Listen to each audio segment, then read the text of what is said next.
Small Business Tips Show, episode 23.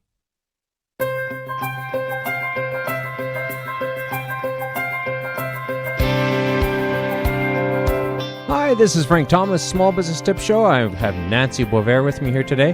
Today we're going to be talking about the next part in the new Entrepreneur series, and this episode is called How to Turn Your Hobby into a Business. This is something you really got to know.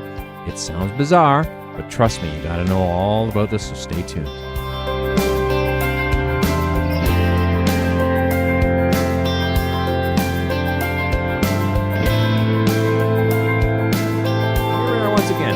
Thank you for joining us. My name is Frank Thomas. I've got Nancy Boisvert with me. How are you doing today, Nance? Doing great, Frank.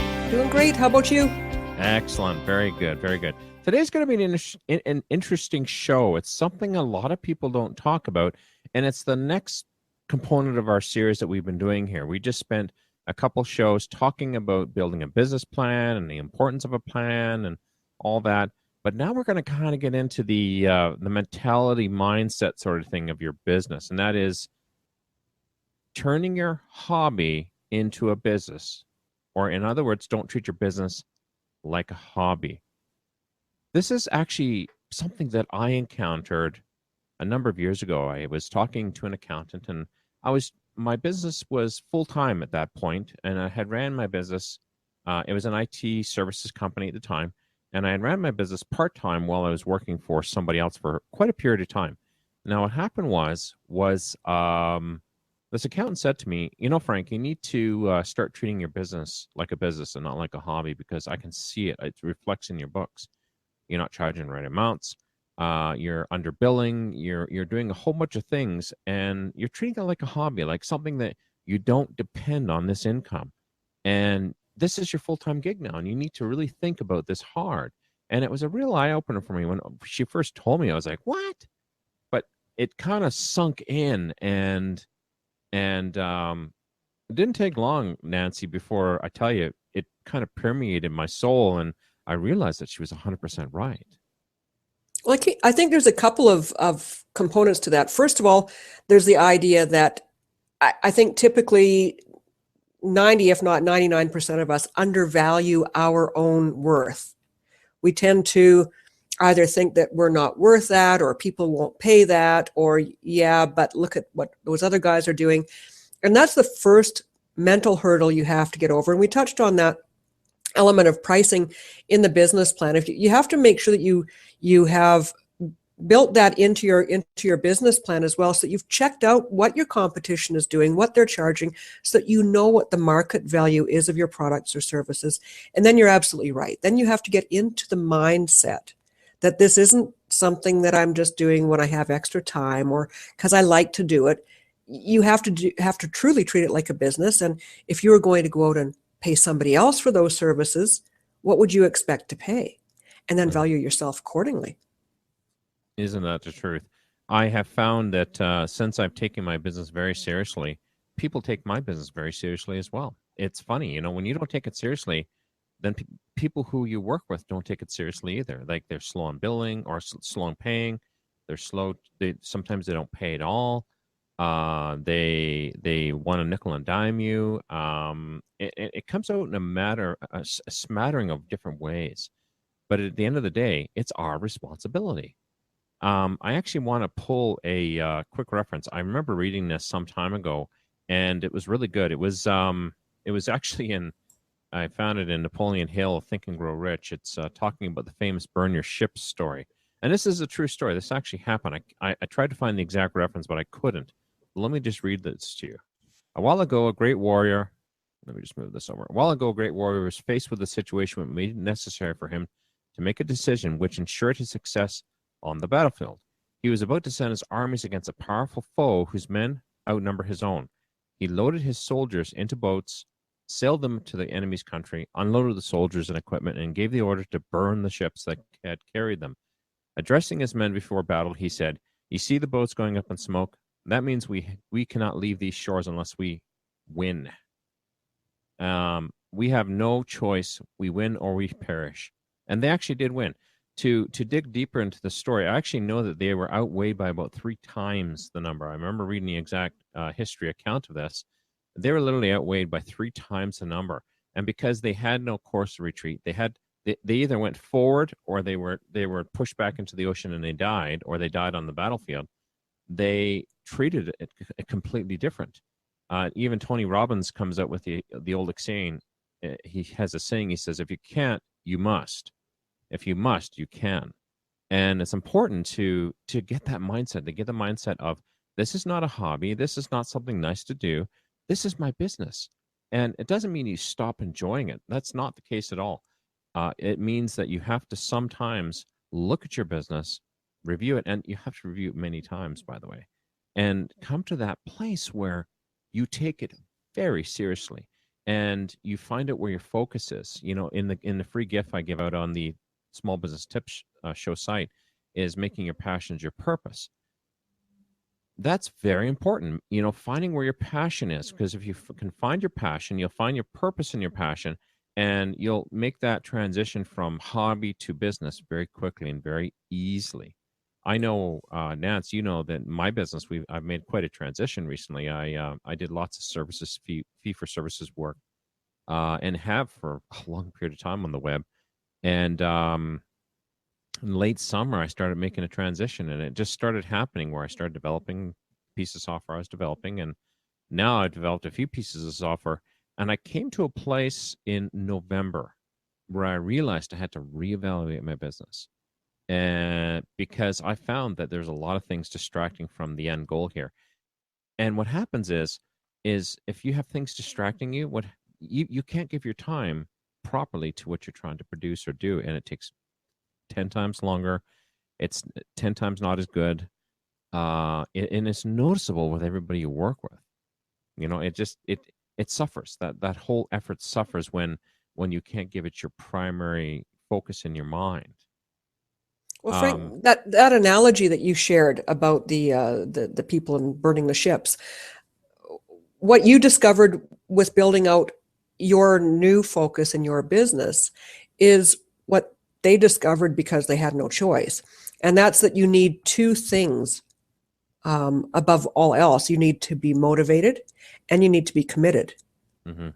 And I think that is kind of, once you kind of get that, it unlocks the door and people can move forward. I mean, those soldiers had no choice. As they said, we win or we perish. If you take that same attitude when you're building your business and you become that committed and that dedicated and that focused, then that's obviously going to help you move forward, because you're going to inevitably run up against obstacles and problems and issues. Mm-hmm. But what you will learn with that motivation and with that commitment is that you find solutions to all of those issues and you move around them for success. Right.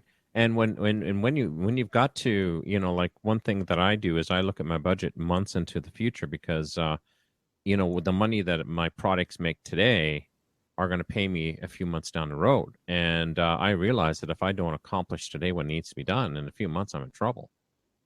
And because that has become my primary focus. And, well, the end effect of this whole story was I basically released all my other clients and made this my primary focus, made my program my primary focus.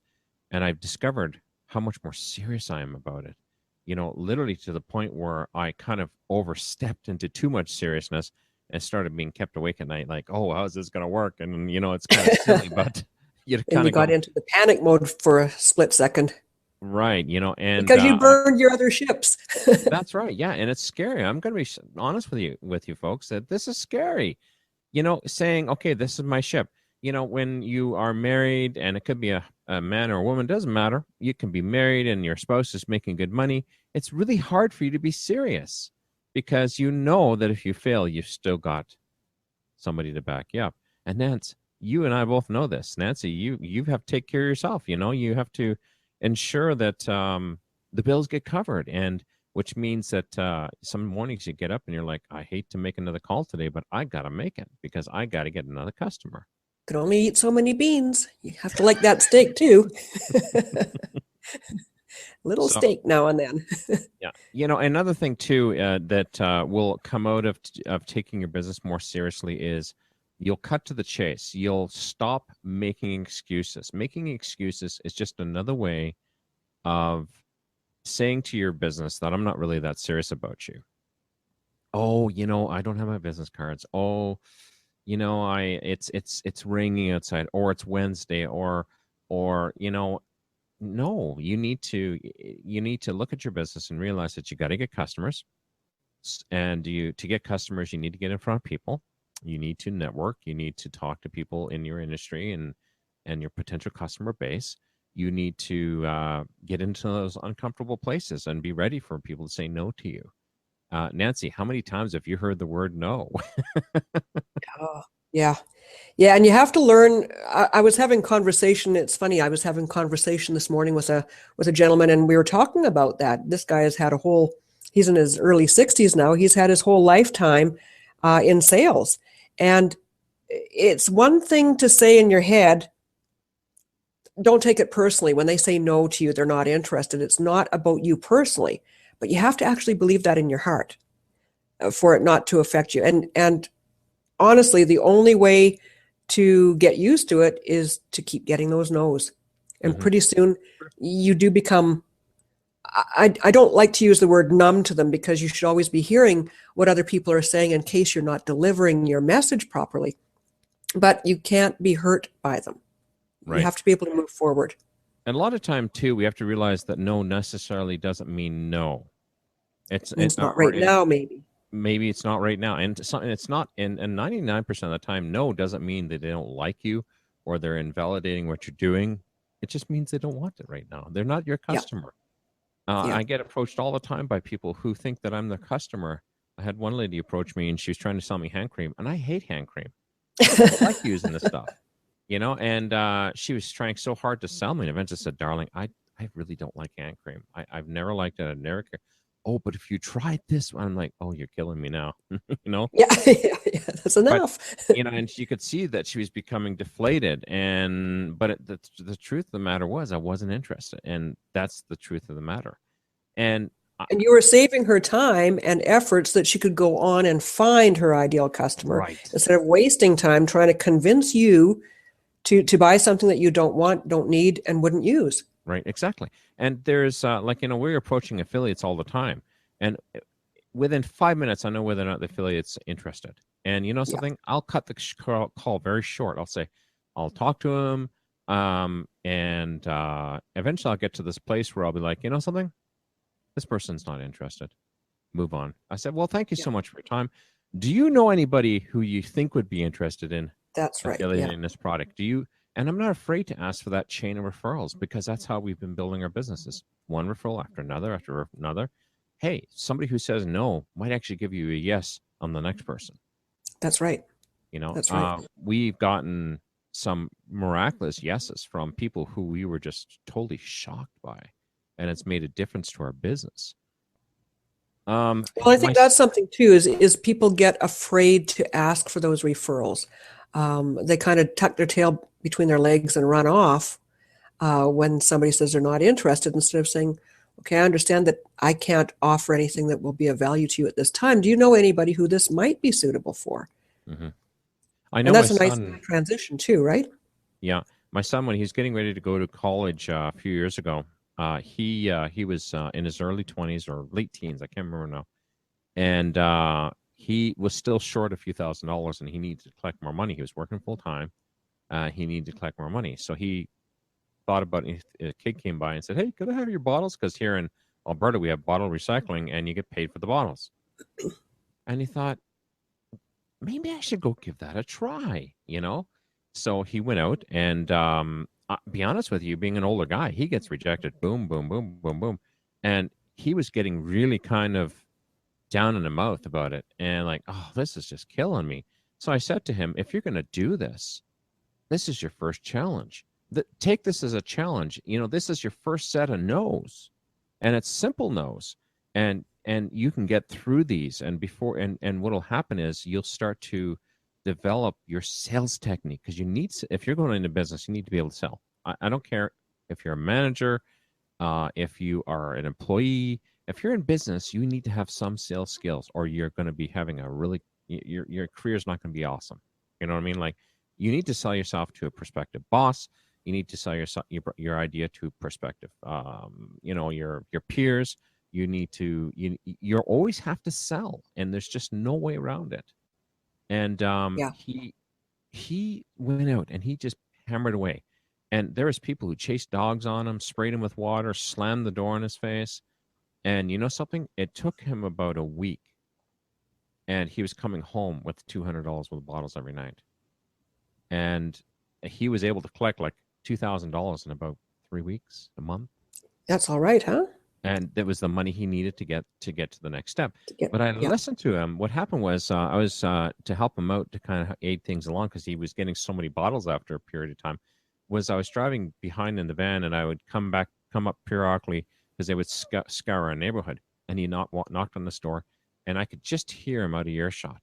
And he was talking to this lady, and this lady was nasty. Oh, she was, why would you want my bottles? And why can't you get a real job? And on and on and on. And he actually turned the whole situation around within about a minute. And she gave him like about $10 of the bottles. And he Yeah. wasn't nasty. He wasn't lying to her. He was straight up. He said, ma'am, I'm trying really hard to go to college. How many? And I can't remember exactly. I wish you remember what he said, but it's how he handled himself. He handled himself in a humble manner, and he told her what he was trying to do and why he was doing this. And I'm not trying to steal from you, not in the slightest least. But if you want to help a student who's trying really hard to have a future, I've saved up as much as I can, but I'm still short. And Right. she opened up her garage, and it was like full of bottles. Wow. Wow. But Yeah. she was very hostile, and that's the point. She was very hostile when she started. Now, he had got to the point where he was taking his business very seriously. He was able to handle hostility and get success from it. Right. Turn it And around. Don't take it personally. I think he purposely likes to beat himself up now, because he takes jobs that are really tough. He's in Lethbridge now, and he still has to continue to make money. They found the student job market's pretty sucky, because there's a lot of students in Lethbridge, in this town, and because there's a big university there. And eventually he got a job working with canvassing houses for a product. And the average turnover rate was about 3 days, just to give you some idea. He did that job successfully for 2 or 3 months, and eventually he quit at Christmas time, because he's like, okay, I'm done doing this, because it drives me crazy.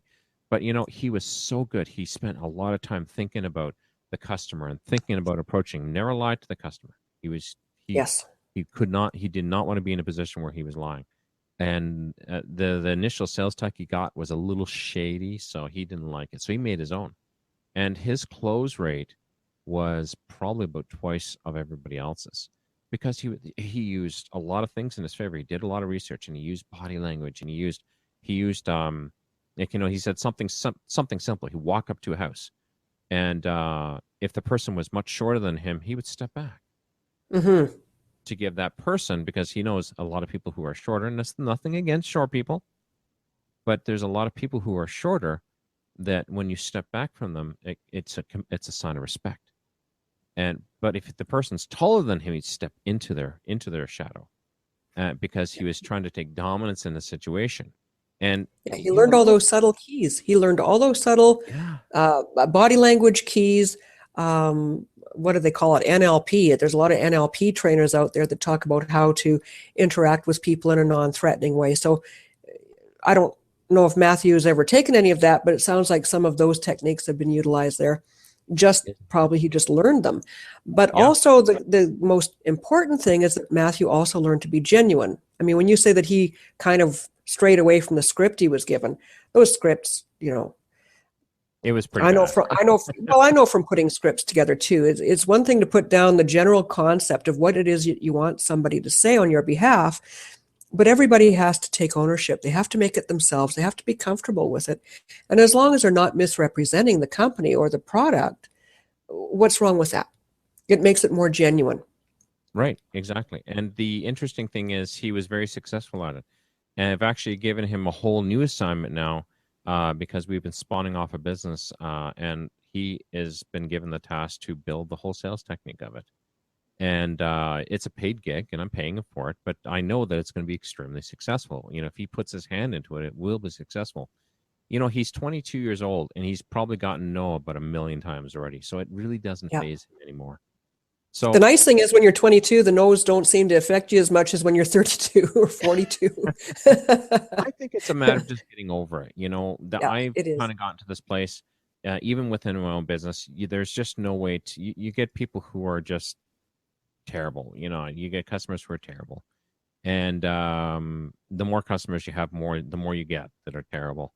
And it's not that there's a lot of them, but there's a few of them, and or even not customers. People who want to come in and raid your castle and rattle your chains and say nasty things to you. And it really, at one time, I was very emotionally engaged in those things. Now, I'm not. I'm like, I actually had to send an email to a fellow yesterday, and I'm like, dude, you need to get a life. I Yeah. don't, it's not that I don't care about you, but you're spouting something, and you're not even my customer, and you're trying to rely on my chains, and it's not going to work. So have a nice life. Yeah, and It's you have to know just when to do that. And that's part of the learning, because if you are treating your business as if it's a hobby, then you kind of, first of all, you're not as entrenched in the whole concept of it, because you're kind of doing it when you feel like it and as you feel like it. But once you've created a business from your hobby, that's when you have to change focus, shift gears, and really start to hone your skills, not take things personally. And back to make sure that you have your business plan. You have to have that business plan so that you have your roadmap to follow.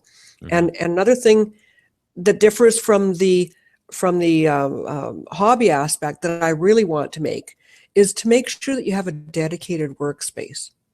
I don't care what you do. If you're a landscaper and that's your business, obviously you're going to be working out in the field, but you need to have a dedicated workspace where you can go to do all of the other elements of running that business: your bookkeeping, your business plan, your invoicing, your telephone calls, all of those things. Don't do it sitting on your iPad in front of the TV.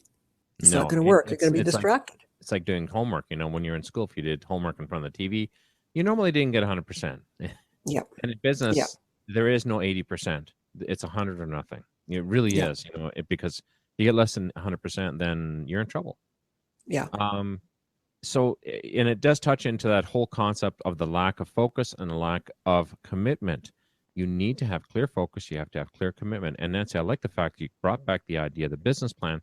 And that's why we handled that task first, that we decided to change the order, because the business plan is so important. Your business plan is going to keep you accountable to your business, and it's going to help you know whether or not you're losing focus, or whether you are meeting your deadlines, because your business plan should state, I should have this done by this time. I should have these many customers. I should be trying to get this much profit. This is what I'm doing in my business. I know exactly what in sales I need to accomplish before the end of January. And so the heat is on. We're trying to get those sales. Yeah, it's your roadmap, right? It's your roadmap, and it doesn't mean that you don't take little secondary road and go enjoy some of the scenery along the way, but you have to understand that that comes at a cost. If you divert your focus, you have to change your expectations, and you're going to change your results. Hmm. And you'll find too that when you have that focus in your business, and you're really trying hard to make it as good as it can be, and you're staying away from the work that doesn't get you to your goals, and you're doing the work that does, what'll happen is you'll discover other streams of revenue in your business. You'll discover, like Mhm. in our business, we make money on our software, but we also make money on other people's software now too. Because what we do is we host webinars, and we show like products that fit with our product for people who've taken the time and developed them, and it's working really good. And what happens is now we can show a like product to them, and they purchase that too. And we've also been listening to people who they've said, we would really like to have access to these things and these things and these things. which are add-on things. So we're selling those too, and we're selling them. Actually, our sales on them are right now more robust than our software. But The law of reciprocity, it really does help when you help. mhm. And that's important too.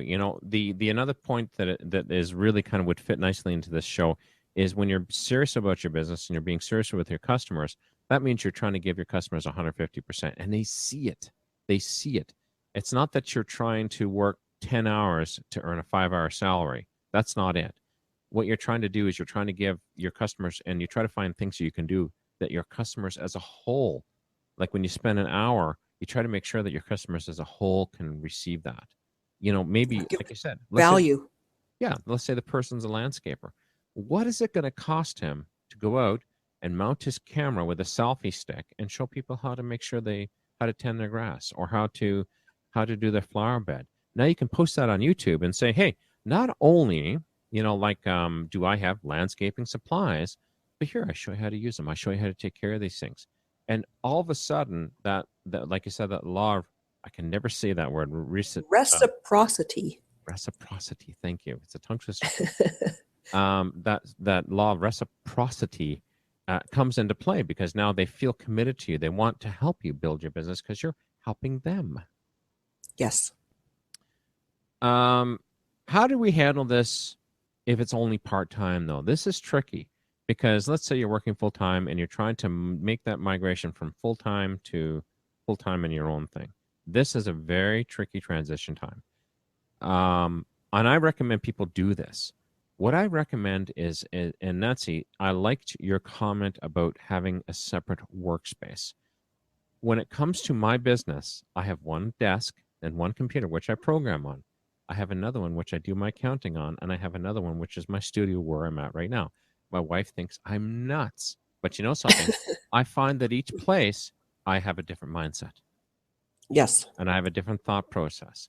And it's Change your almost hat. like I changing my hat. And and when I was trying to do it all at one desk, I found that the task became jumbled, and I didn't like it. So again, everybody in the house thinks I'm absolutely crazy, but I find that I'm more efficient when I'm doing one thing over here, another thing over here, and another thing over here. And it sounds nuts, but it works. But it works for you. Yeah. Works really well. And hey, we got a house that's big enough to do it, so why not, eh? Yeah. And 3 computers. And I won't tell you how The many benefits, the benefits of the IT guy. Yeah, I got 4 servers chiming on the floor beside me here, so and they're making money there too. So, But the main thing is, if everybody else doesn't have that ability, just have a spot. It doesn't have to be much. Just a fold up table, just off somewhere that's in a well lit space, that you know that when you go there, this is your task. You know, when you go in the shower, you're in there because you're going to have a shower. Mm-hmm. So why wouldn't you? If you would take that time to make sure that you're attending to a task in a certain area of your daily life, why wouldn't you do that when you're trying to build a business? Mm-hmm. This is one thing that I do like about Windows 10 is the fact that you can actually have separate workspaces, like separate screens for different things. And because in Windows right now, even Windows 8.1, which I just still have, everything is all on one screen. And what happens is you can have the email running on the bottom, you can have this and that, and it interrupts you, or the Skype, it interrupts you. Whereas in Windows 10, they've kind of taken the Mac idea and the Linux idea to have separate workspaces. So you can set up one workspace for communications and set up another space for this and another space for this. So you could have one desktop and you just go to the right screen. Right. Okay, this is what I should be working on. And you can ignore all the rest. And I really like that. In terms of productivity, I think that's a really, really great addition to Windows. So, well, it's kind of like having those 3 separate machines, isn't it? Kind of, yeah, it is. Absolutely, absolutely. And make sure that technology is your friend and not your foe. And this is kind of a side note too. The IT guy in me is kind of coming out, but make sure you know how to use your computer. Make sure you understand Word or Excel or whatever you got to use to get the job done. Understand your machine. I see so many people who are doing business and they have no idea how to use their computer. And to me, it takes them forever to get the job done. And your time is precious. You only have so many hours of the day. You can't grow anymore. You can't invent anymore. And once a minute's gone, it's gone. You can't get it back. And that Well, comes back. I'd like to bring it back too to making sure that you're following your plan, because Mhm. don't get in front of the computer and play solitaire. Right. Don't get on the Oh, computer and watch cat videos. When you're on the computer, know that you're on there for 1 hour, and in this 1 hour, this is what you're going to accomplish. And then if you want to watch cat videos, watch them till midnight. right. And the thing is, you've gotten done. You can say, check, job done. Having a That's right. checklist and saying, you got to get these things done. This is my schedule, getting them done. It's actually a very good thing because it keeps you highly accountable. Um, Yeah. I was going to say To something get back else. to what you were saying about doing this as a part-time gig, keeping your paying job while you're developing your business, I think that is a very tricky transition, but at the same time, that's why it is so important that you do have the plan. You Mhm. do have to still have that balance. You have to have time for your friends and your family and yourself and your peace of mind. So make sure that you schedule time. And if you only are going to work on your business Monday, Wednesday, Fridays from 6 until 9, then stick to that. Obviously, if your kid has a soccer game or you burn yourself while you're deep frying swordfish or something, you have to take care of whatever comes up. But in the meantime, make sure that you have scheduled time, whatever that time is. Maybe it's only 2 hours twice a week, but make sure that you dedicate that time and stay committed to it. Because if you can't stay that committed and focus for that period of time, then you might as well keep your full-time job and do this part-time thing as a hobby. Right. And it's so important to do that focusing and to get buy-in. If you cannot get your husband or your wife and your kids to buy in, or your family members to buy into your schedule, you're in trouble because you will not be able to take it seriously. And they will take, and I'd say about 90% of the time, they'll take their level of seriousness to your commitment based upon your level of seriousness. Yes. If you're Yeah. serious about what you're doing, what's going to happen is they're going to say, hey, he's really trying hard, or she's really trying hard. Maybe we need to leave them alone. It's not unacceptable to go to a local coffee shop and take your laptop with. Laptops are cheap. Take it with, and that's where you sit down. You get out of the house environment. When I first started my business, had to do that because I had a hard time. When I'm at home, I want to relax. And when I went to the coffee shop, I felt like I was outside of the home. So, okay, I can be serious now. Yeah. And because I already had that experience working on the full-time job and being in coffee shops and negotiating deals. And so for me, it was just it felt more like a workplace to me, strangely enough. And heck, you can get a great cup of coffee in the process. So why not? Yeah. But I like the fact that having that schedule when you're doing that, excuse me, that part-time transition, having that schedule, having that checklist, got to get these things done to get to my end goal. I have a commitment that I've made. I have to make a certain amount of profit by a certain period of time. I Yes. Your promise you, budget and your timeline. yes, I Budget and promise you, timeline. if you do these things and you take your business very seriously, even if it's part-time, you'll make the transition to your business. Do not do what I did, okay? And I'm going to be bluntly honest with you. One day I'm working for somebody else. The next day I'm working for myself. And I thought I had the cat by the tail, and I thought life was good and this is excellent. And I had a bit of a kitty that I knew that I had slush room, and I'm sad to say I blew through that kitty, and at the end of it I was Yeah. scratching my head wondering what's going on. I'm still not successful. And but what I found out was I wasn't serious because I had a kitty. I didn't burn my ships. They weren't burnt. They weren't gone. Like I still had a way to cover my needs. Yep. So I did. And so I didn't take it seriously.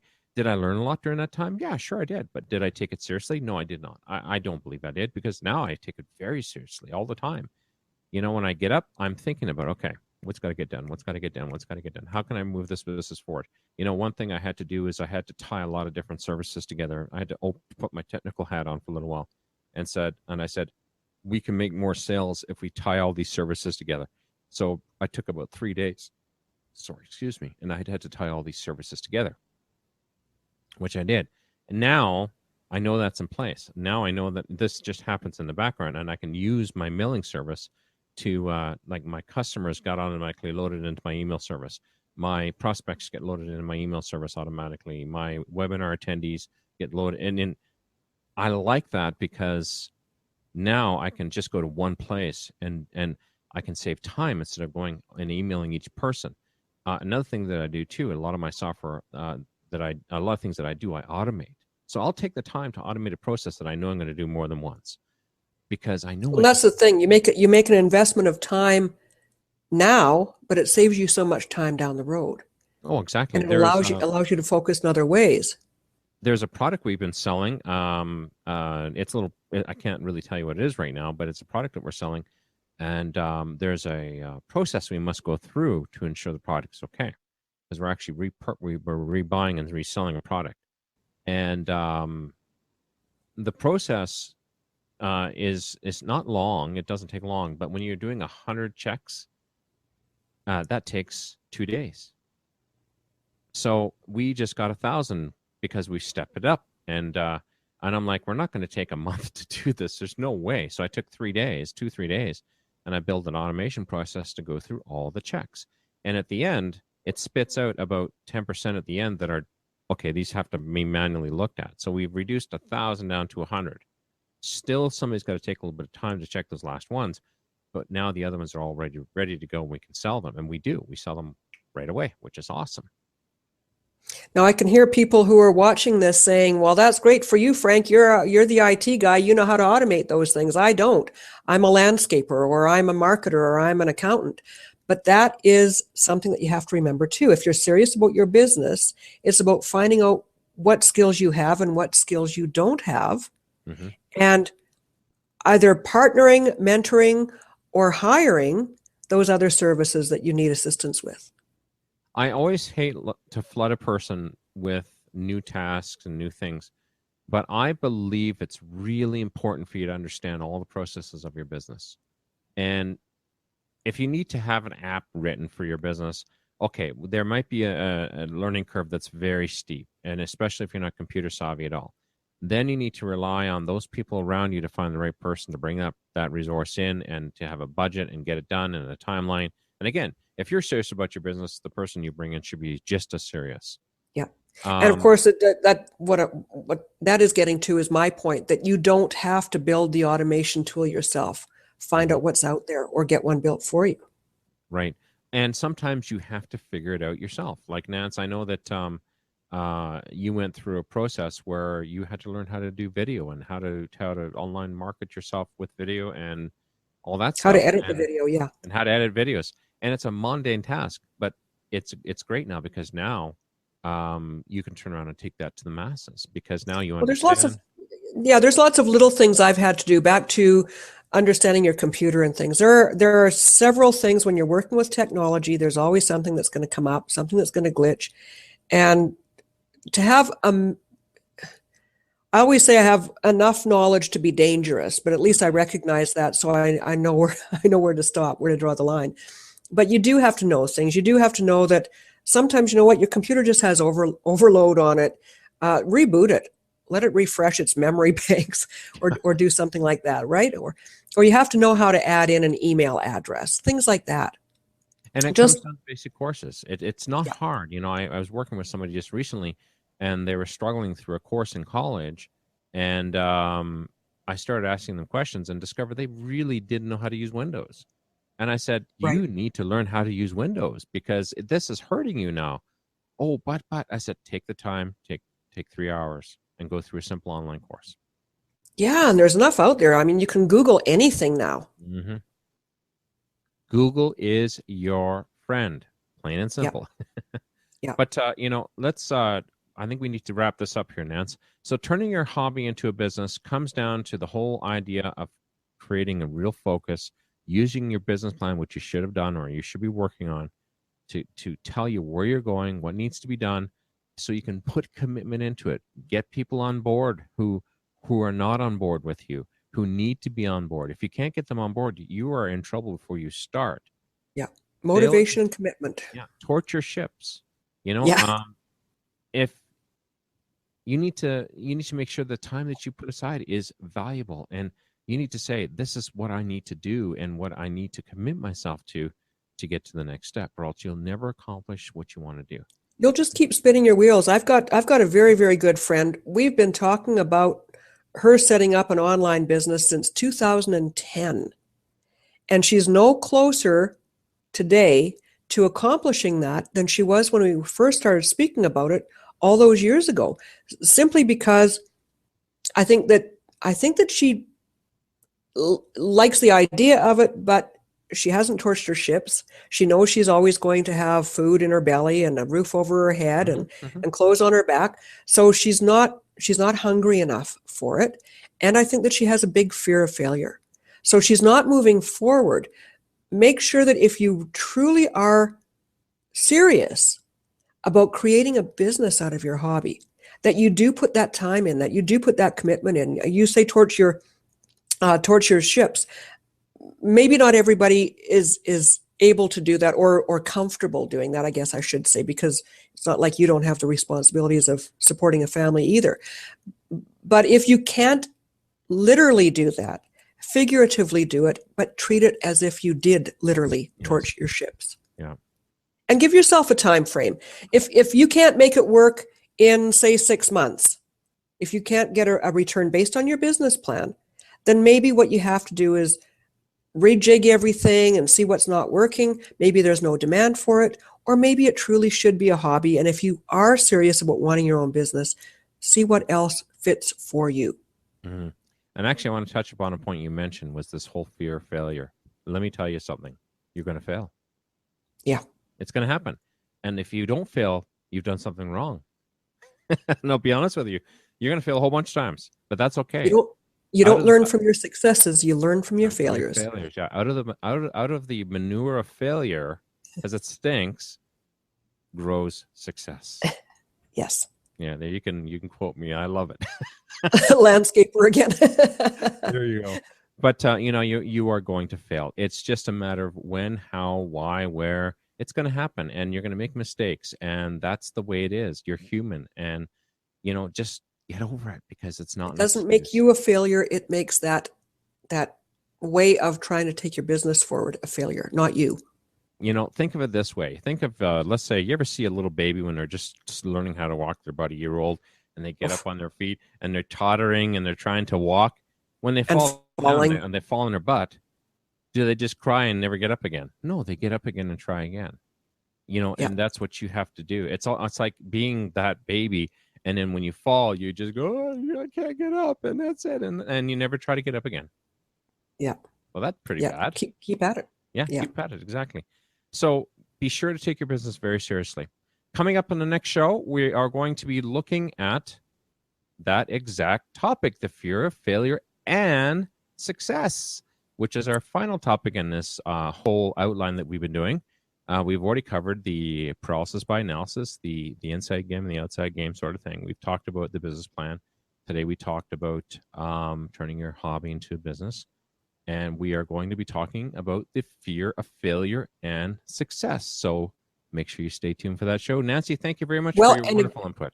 And again, before you cut off, Frank, we do want to make the point that if anybody is taking this as the course, that there are going to be auxiliary products that will be available for anybody who has purchased the course.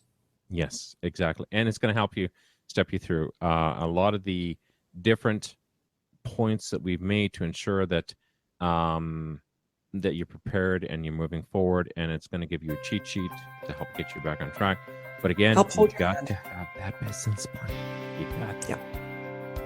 Thank you very much, Nancy. Thanks, Frank. Thanks, everybody. Have a nice day.